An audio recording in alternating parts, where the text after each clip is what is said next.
Hello, welcome to Jeongbin study room. I've got a math problem today. Among the 6 balls of the same size and shape, 3 are heavy, and the other 3 are light. The weight of the 3 heavy balls is the same and the weight of the 3 light balls is the same. Using the 2-arm scale 3 times, you need to distinguish between heavy and light balls. How should we solve this problem? This problem can be solved by applying game theory. Game theory is the study of mathematical models that describe strategic interactions between players, also referred to as actors. It is a theory related to interdependent decision-making. I've tried applying 2 different game theories to this problem. First is the simultaneous game theory. Simultaneous game theory refers to selecting strategies or actions simultaneously without knowledge of the actions chosen by other players. Next is sequential game theory, which is used to analyze games where players sequentially choose their actions and share information. When comparing the weight of 6 balls using a 2-arm scale, only the valid method of comparing 3 balls against 3 balls, 2 balls against 2 balls, and 1 ball against 1 ball.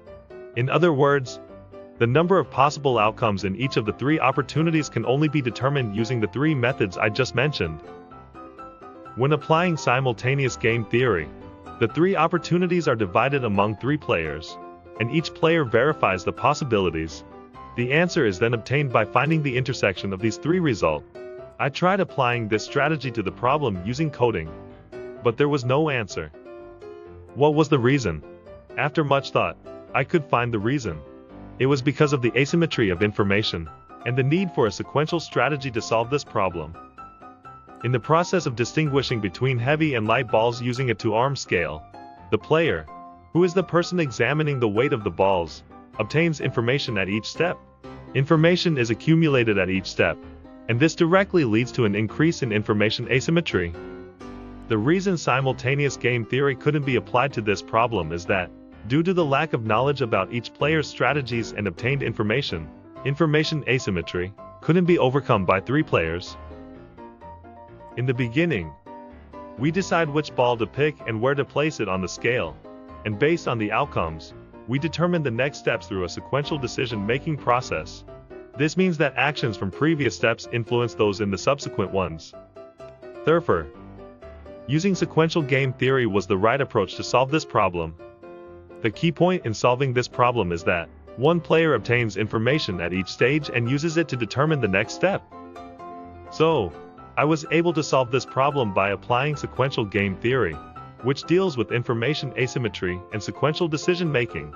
The most prominent examples where simultaneous game theory can be applied include rock, paper, scissors, auctions, and determining the design and features of products. On the other hand, instances where sequential game theory can be applied include chess games, corporate investments, and strategic decisions in sports. I applied 2 theories to solve this math problem, and I realized that each method could get different results. And I wanted to emphasize that, in order to solve any problem, it's crucial to have a good understanding of the problem and to carefully choose the right strategy. Today I talked about simultaneous game theory and sequential game theory. That's a really fascinating theory, isn't it? If you are interested in more details, please visit the link in the comments. I will be waiting for you in Jeongbin study room.